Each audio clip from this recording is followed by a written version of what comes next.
let's let's go to our esteemed Honorable Paul Hellyer of Canada. We would give you 20 minutes, sir. Thank you very much, Mr. Chair, and thank you for giving me this opportunity to speak. And thank you, Steve, for the invitation. My name, as I said, was Paul Hellyer. I'm a former Minister of National Defence for Canada. I served in 3 governments during a total of 23 and a half years as a Member of Parliament. Although as Minister of National Defence, I had sighting reports of UFOs. I was too busy to be concerned about them at the time because I was trying to unify the Army, Navy and Air Force into a single Canadian Defence Force. And that itself was a kind of battle to the finish. So this was not high on my agenda. But about 10 years ago, I started getting interested due to a young man from Ottawa sending me material on the subject. I told him I was too busy to read it, but he had confidence that someday I would. He sent me a copy of Colonel Corso's book, The Day After Roswell. It took me a while to get around to reading it, but I took it for my summer reading in 2005 and was really impressed with what was contained in it. And what I thought to myself is there are huge issues here, huge issues. And the American people and the people of the world have a right to know what's going on because they're part of it. It's not just an isolated thing. And so after confirming the contents of the book with a retired United States Air Force general, I accepted the invitation of Victor Vigiani, who's over here somewhere, and his cohort Mike Bird to speak to a symposium at the University of Toronto. And I said, UFOs are as real as the airplanes flying overhead. That gave me the dubious distinction of being the first person of cabinet rank in the G8 group of countries to say so unequivocally.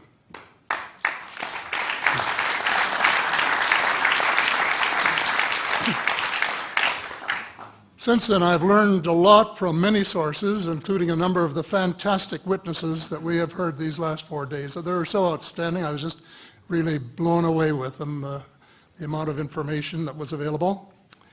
And I appreciate every single one of them. But because I'm not a ufologist, I'm a politician, there are only a few things that I want to add in that particular realm. First is that about in the 1960s sometime, it was a flotilla of UFOs headed south that crossed into NATO territory in Europe. And the Commander-in-Chief of the Supreme Allied Headquarters in Europe was naturally very shaken. Fortunately, or maybe divine providence, before the panic button was pushed, the flotilla turned around and headed back north. Obviously, they had thought maybe they were Russian and they were very concerned about it. Anyway, an investigation was launched into this whole subject, and a document was prepared which concluded that at least 4 species had been visiting Earth for thousands of years. And this is my own view at this stage as well. So, except for that, there are just a couple of things that we've talked about that I'd like to refer to. And one was that we were referring to them as they until this morning when Linda Moulton Howe, I think she was the first one, actually named 3 different species. I have brought my latest book called Light at the End of the Tunnel, A Survival Plan for the Human Species, as an aide-memoire, and I name 5 different species here. I'm aware of more now. As a matter of fact, I saw a document just a few days ago that mentioned 20. and I think you, Mr. Chairman, were interested in some of the places they might come from. And I have in here Zeta Reticuli, R-E-T-I-C-U-L-I, Reticuli, the Pleiades, Orion, Andromeda, and the Altair star systems. So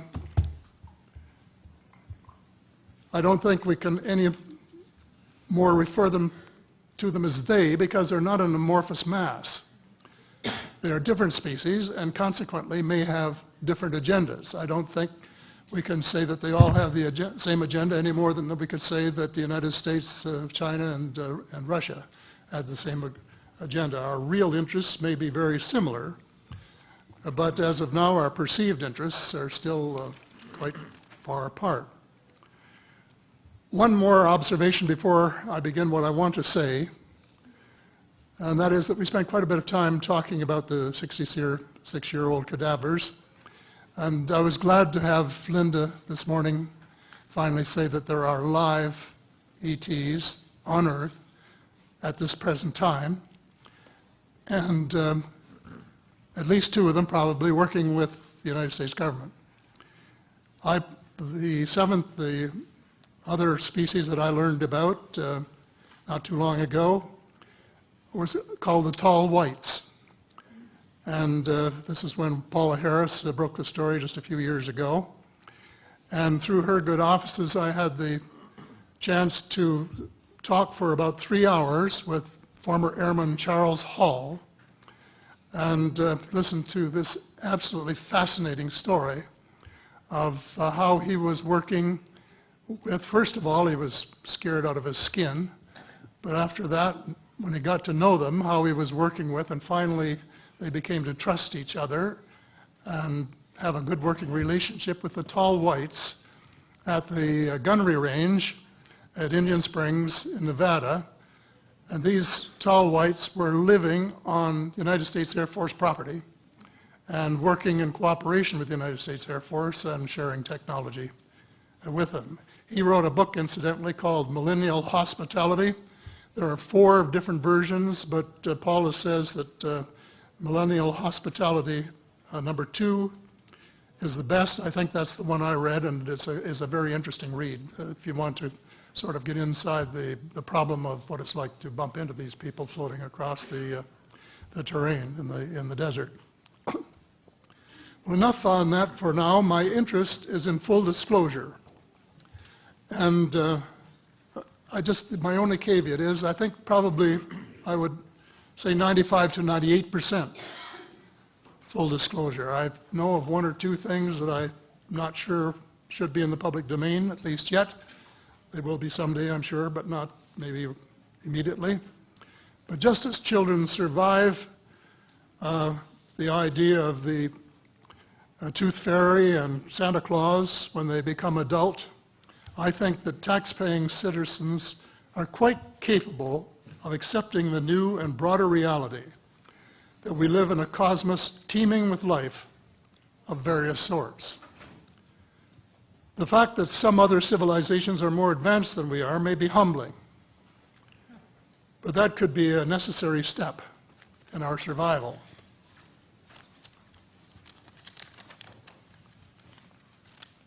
The world is an unholy mess. We have at best until the end of this decade. In my book, I said we have 10 years to stop global warming if we don't want it to be beyond the point of no return. 2 years has gone past since it was written, so I say we have until the end of the decade to arrest global warming. Yet our leaders don't even talk about it very much except in a superficial way. They appear to be more interested in starting wars to control more oil and, in effect, prolong the gravity of the threat. Of course, even if they took the problem seriously, they wouldn't have the finances to finance the transition from oil to the clean economy, to clean energy, because we have an infinitely silly banking and financial system in the Western world.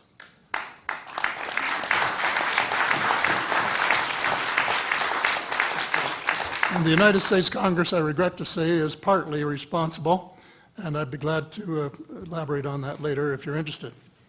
And finally, they need the technology for clean energy. And it exists, and it's being kept secret by the same vested interests who control our destiny. Who are these vested interests, and what are they up to? Well, Senator, you were talking about a military junta.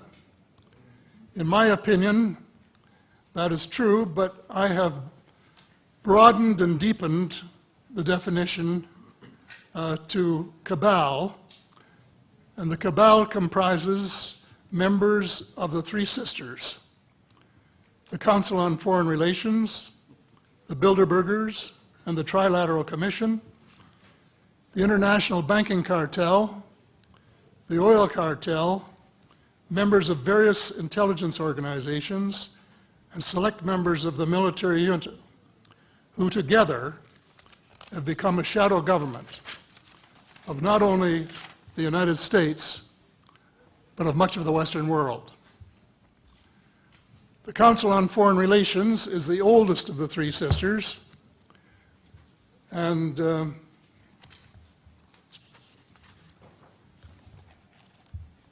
as early as October 1940, years before Germany surrendered to the Allied armies and to vaporize Hitler's vision of empire, the Council's Economic and Financial Group drafted a memorandum outlining a comprehensive policy, quote, to set forth the political, military, territorial, and economic requirements of the United States in its political potential leadership of the non-German world, including the United Kingdom itself, as well as the Western Hemisphere and the Far East.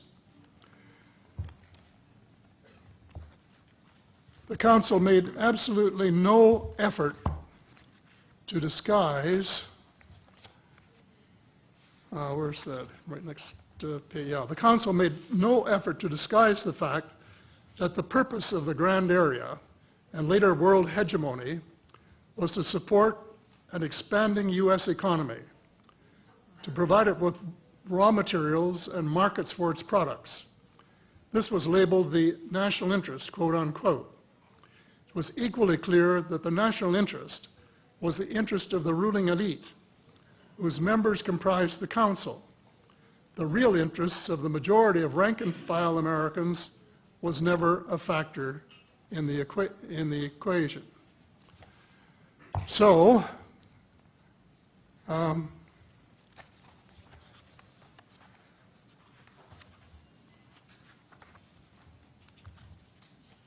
Mr. David Rockefeller, who was a member of all three of the sisters, is quoted as saying this at a meeting of the Bilderbergers in Europe. We are grateful to the Washington Post, the New York Times, Time magazine, and other great publications whose directors have attended our meetings and respected their promises of discretion for almost 40 years. It would have been impossible for us to develop our plan for the world if we had been subjected to the lights of publicity during those years. But the world is more sophisticated and prepared to march toward a world government. The supranational sovereignty of an intellectual elite and world bankers is surely preferable to the national autodetermination practiced in past centuries. He, of course, pretended he didn't say that, but the witness, this is reported by Daniel Estulin, a thoroughly reliable reporter who has written the true story of the Bilderberger Group. And if you want to really get inside of what's been going on there for this long time, that's a good place to go.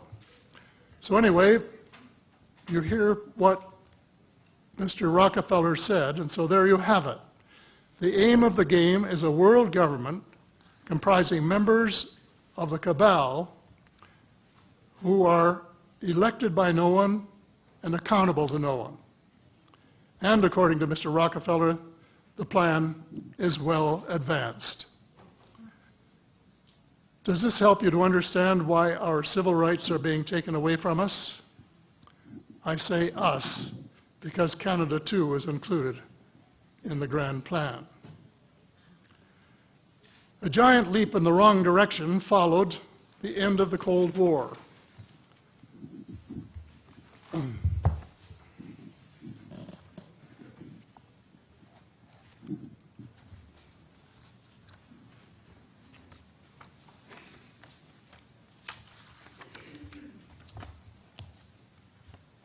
No one could have been happier than I was when the Berlin Wall came down on November the 9th, 1989. The elation on our side of the curtain was near universal and very significant on the other side as one country after another regained its freedom. Nearly everyone believed that it was the dawn of a new era of peace and prosperity for people everywhere. There was much talk of a peace dividend. The prospects were dazzling in their scope and diversity. It was a unique and God-given opportunity for a new, braver, and fairer world. We blew it. We blew the chance of a lifetime to do good things.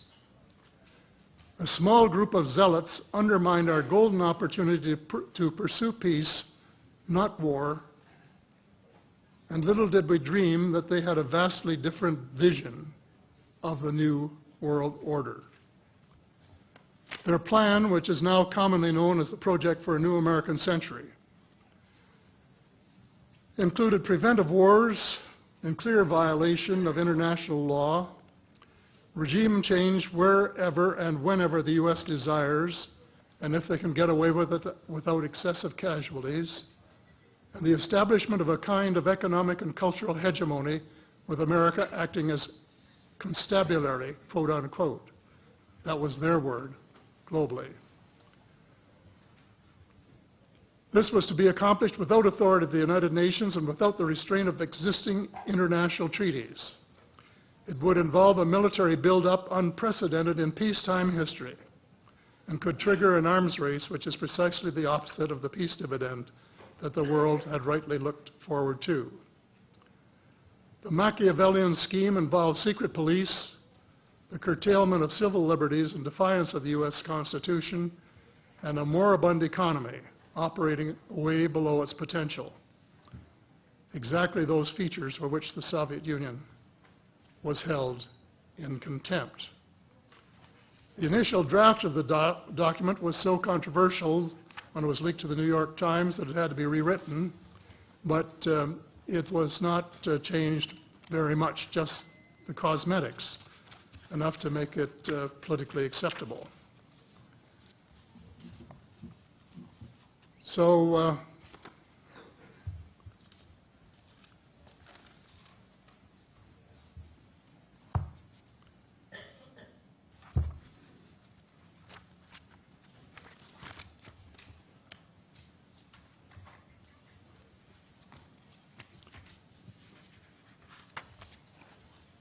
I have a few minutes here to my bearings.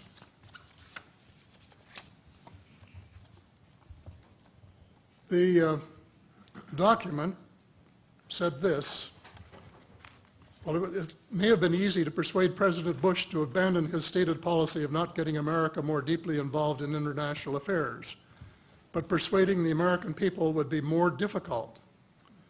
Sophisticated Americans would question such a giant sea change in policy. The authors of Rebuilding America's Defenses, Strategy, Forces, and Resources for a New Century recognized this difficulty from the outset because their document contained the following sentence: further, I'm quoting, further, the process of transformation, even if it brings revolutionary changes, is likely to be a long one, absent some catastrophic and catalyzing event, like a new Pearl Harbor. Well, it wasn't too long before they got their catastrophic and catalyzing event. Terrorists struck the World Trade Center in New York and the Pentagon in Washington on September the 11th, 2011. And incidentally, they have removed the sentence about Pearl Harbor in the document that you can now get if you went to the internet to find it. Almost the whole world mourned. Canada mourned. The overwhelming majority of Muslims condemned the treacherous attacks. My sympathy for the friends and families of the injured and dead was genuine unwavering to this day. My sympathy for the U.S. government began to grow a bit thin, however, when I heard President Bush cite the reasons for the attack. And I quote, "Why do they hate us?" He asked rhetorically in an address to the Congress. "They hate what they see right here in this chamber, democratically elected government. Their leaders are self-appointed. They hate our freedoms, our freedom of religion, our freedom of speech, our freedom to vote and assemble and disagree with each other." I felt sad when I heard the President's word.